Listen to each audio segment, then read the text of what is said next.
Hello students, welcome to my channel. I am Rakhi Nandal and for class 12 in maths today we are doing exercise 9.4. Before that I would like to tell you students that exercise 9.3 is cut from your syllabus for the current session. 9.3 exercise syllabus से हटा दिया गया है.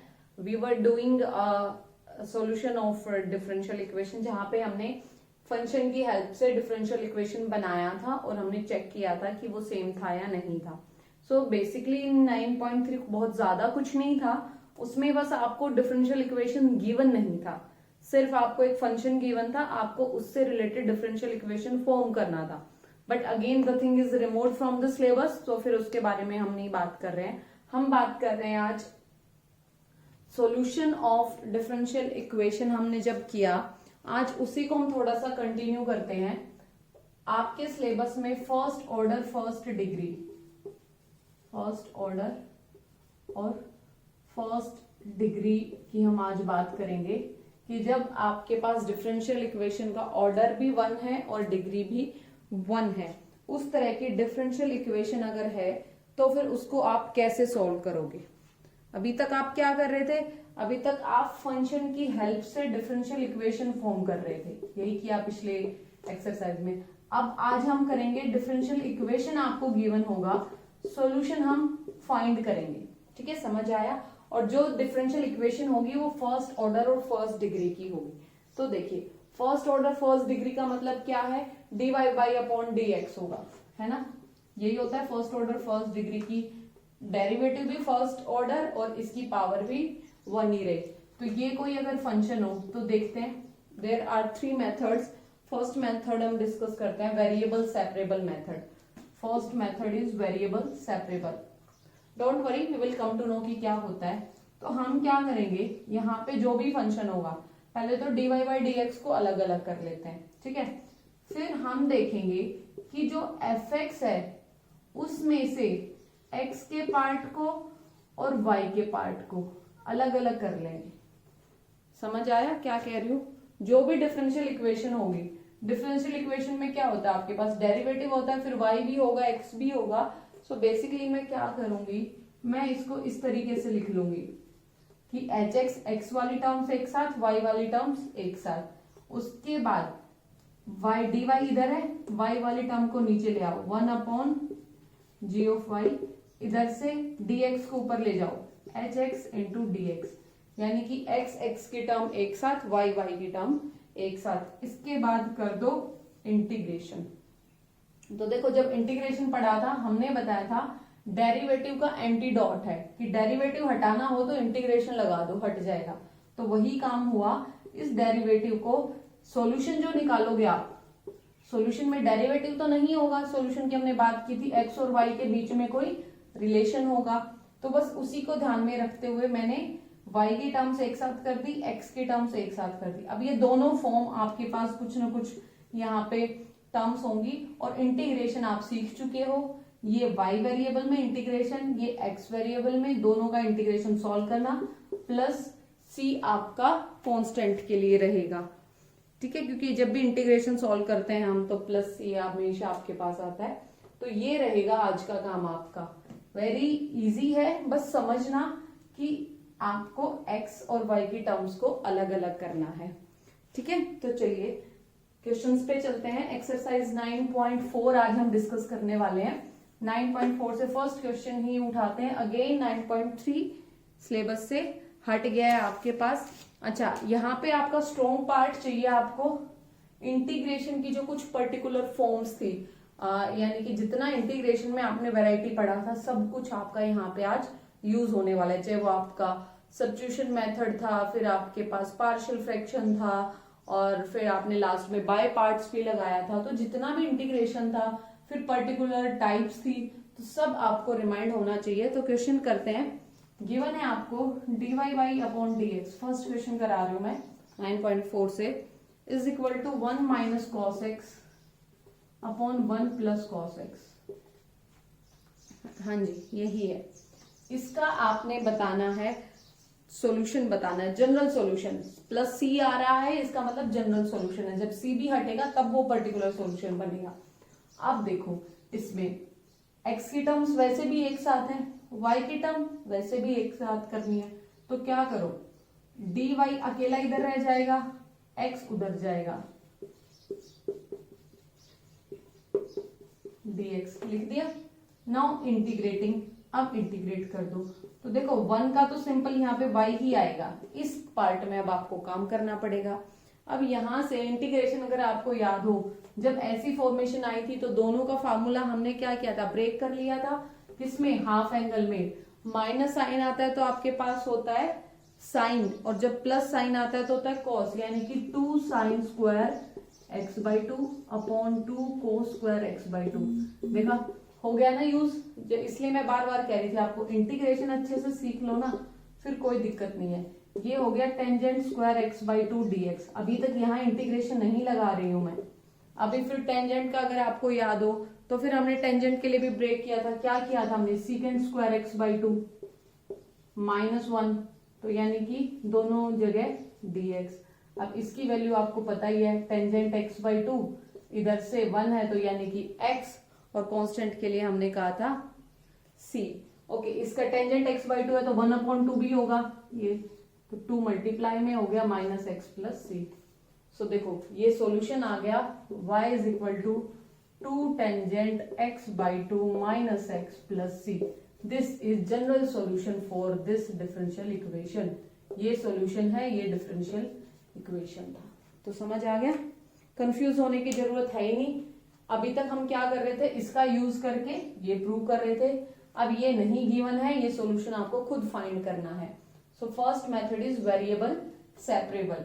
यहाँ y की कोई term नहीं थी तो सिंगल y चला था, अगर यहाँ पे कोई y का फंक्शन भी होता तो हम अलग कर लेते। So this is the way, x की टर्म्स एक साथ करो, y की एक साथ करो, इंटीग्रेशन करो और जनरल सॉल्यूशन निकाल दो। So very easy. जैसे नेक्स्ट क्वेश्चन आपके पास गिवन है, सेकंड क्वेश्चन की फॉर्मेशन ही ऐसी है आपके पास। यहाँ पे गिवन है √4 - y², ये है, इसका आपने निकालना है। तो वेरिएबल सेपरेबल कैसे होगा, देखो I am giving you hint here, question आपने खुद सोल्व करना है। y की टर्म्स एक साथ करनी है, तो देखो y को 1/√4 - y² into dy is equal to dx, हो गया बस। dx को उधर ले गए, इसको इधर ले आए, यानी कि dy के साथ y वाली टर्म x के।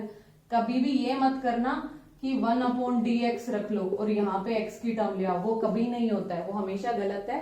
तो y के साथ y वाली टर्म, dx के साथ dx वाली टर्म। अब इसको इंटीग्रेट कर दो, इधर x आएगा, ये पर्टिकुलर फॉर्म होगी 1/a² - x² dx वाली, वो फॉर्म याद है, उसको यहाँ पे लगा दो, बस यहाँ पे x की जगह पे y रहेगा। सो अगेन इंटीग्रेशन लगा देना पर्टिकुलर टाइप में से। क्वेश्चन नंबर 3 आप अपने आप कर लेंगे। क्वेश्चन नंबर 4 का मैं आपको एक हिंट दे देती हूँ।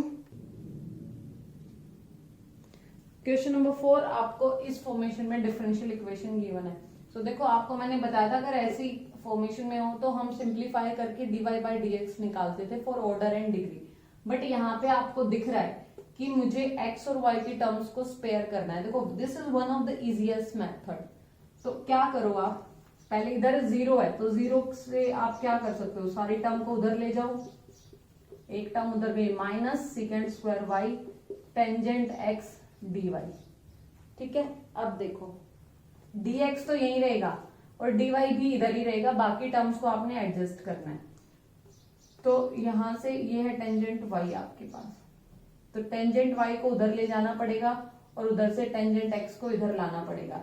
sec² x upon tangent x, वहां से यहां आया है dx, यहां से टेंजेंट y उधर गया है, sec² y upon tangent y dy। हो गए सेपरेट, बस इतना सा काम था। वेरिएबल्स इधर सारे y के, इधर सारे x के, इंटीग्रेशन लगा दो, नीचे फंक्शन ऊपर derivative log of tangent x is equal to minus, नीचे फंक्शन ऊपर टेंजेंट का डेरिवेटिव sec² है, log of tangent y। Again देखो मैं फिर कह रही हूँ बच्चे, डेरिवेटिव पार्ट आपका बड़ा स्ट्रॉन्ग होना चाहिए। अच्छा, अगर कभी कभी sometimes what we do, question आपका आंसर कभी कभी मैच नहीं होगा, रीजन क्या है कि देखो सम टाइम वी रियलाइज कि भाई देखो ये तो सब जगह ही ना ये है, log में है, तो यहाँ पे हम कांस्टेंट भी log में ही कंसीडर कर लेते हैं कभी कभी, ठीक है। तो इसमें फिर क्या हो जाएगा, log ऑफ टेंजेंट x, उधर से यहाँ आएगा plus log of tangent y is equal to log of c। तो tangent log x plus log y हो तो log of x into y हो जाता है आपके पास। सो यहाँ से log of tangent x into tangent y is equal to log of c। अच्छा, log दोनों तरफ है तो log को आप रिमूव भी कर सकते हो और इसको आप क्या लिख सकते हो, tangent x into tangent y is equal to c। This is your solution for differential equation. अगर आप यहाँ पे सिंपल c लिखोगे तो आप फिर log को नहीं रिमूव कर पाओगे, but that's okay. Integrate differential equation में और इंटीग्रेशन में sometimes answer doesn't match, but it's okay, आपकी फॉर्मेशन सही होनी चाहिए। अच्छा, another case, some time log c को कोई इधर ऐड कर ले, बिकॉज दिस इज कांस्टेंट। आप कह सकते हो मैम आपने यहाँ लिखा log c को आप इधर भी ले सकते हो। यस बच्चे, you can take that also, but answer को हम क्या करते हैं, हम सिंपलेस्ट फॉर्म में दिखाने का कोशिश कर रहे हैं, इसलिए मैंने यहाँ पे log c लिया और लास्ट में दोनों तरफ log था तो एंटी log लिया, तो log और log कैंसिल हो गया, आपके पास बचा tangent x tangent y is equal to c। So this is the variety of the question. Question number 5 you will do at your own. Question number 6 भी बड़ा easy है, वेरिएबल सेपरेट हो जाएगा, 7 में भी हो जाएगा आपके पास, but only problem you face is आपको कभी कभी वेरिएबल सेपरेट करने के बाद इंटीग्रेशन थोड़ा सा डिफिकल्ट हो जाता है, जैसे सब्स्टिट्यूशन मेथड का रिक्वायरमेंट आपको पड़ सकता है, तो वहां पे फिर थोड़ा सा आपको काम करना पड़ेगा, ठीक है। जैसे क्वेश्चन नंबर आपके पास है 9, जहां पे है dy बाई d x is equal to sine inverse x, ये है। अब देखो करना तो आपको आ गया ना, dy upon d x is equal to sine inverse x, तो क्या करो, dy is equal to d x उधर ले जाओ, इंटीग्रेशन कर दो, बस ये नई चीज है। साइन इनवर्स x का इंटीग्रेशन आप सीख चुके हो। क्या लगाया था यहाँ पे हमने, जब भी इनवर्स हमारे पास आया था तो हमने वहां पे बाय पार्ट्स का यूज किया था, फर्स्ट फंक्शन और सेकंड फंक्शन लेके, तो उसी चीज को आपने यहाँ पे यूज करना है, ठीक है। इनटू 1 ले लिया था, फिर हमने कहा था आइलेट रूल लगा दो। इंटीग्रेशन स्ट्रॉन्ग होने का मतलब मेरा यही था बच्चे कि यहाँ पे ये सब चीजें आप पहले कर चुके हो, तो इसको सोल्व करने में आपको दिक्कत नहीं आनी चाहिए। क्वेश्चन नंबर 10 भी ऐसे ही आप सेपरेट करोगे, हो जाएगा। क्वेश्चन नंबर 11 थोड़ा सा लेंदी है। देखो बच्चे 11 में फिर वही आपके पास आपने ABCD वेरिएबल लगा के फिर आपने फ्रैक्शंस बनानी है, ठीक है, और ABC की आपने वैल्यू निकालनी है। तो ये बच्चे क्वेश्चंस लेंदी जरूर हैं बट डिफिकल्ट नहीं है। आज का मेन काम था वेरिएबल सेपरेट करने का, उसके बाद इंटीग्रेशन की तो बच्चे आप यहाँ जो क्वेश्चन कर रहे हो ना पिछले वाले चैप्टर की, तो वैसे ही आपकी प्रैक्टिस हो जानी है यहाँ पे, because you will face the variety of question कि जितना आपने उन I think there were 8 exercises 7 और 8, सो जितना आपने उन 8 एक्सरसाइज में सीखा था ना सब चीजों का यूज यहाँ पे होने वाला है। सो आप सिर्फ यहाँ पे नई चीजों को ध्यान में रखो कि आज हमने सिर्फ वेरिएबल सेपरेबल सीखा है। डोंट थिंक कि हमने पूरी एक्सरसाइज करी, बट इंटीग्रेशन तो आपको आता ही है, तो नई चीज तो सिर्फ इतनी ही थी। So I think you will do exercise 9.4. If there is any doubt, students, do let me know.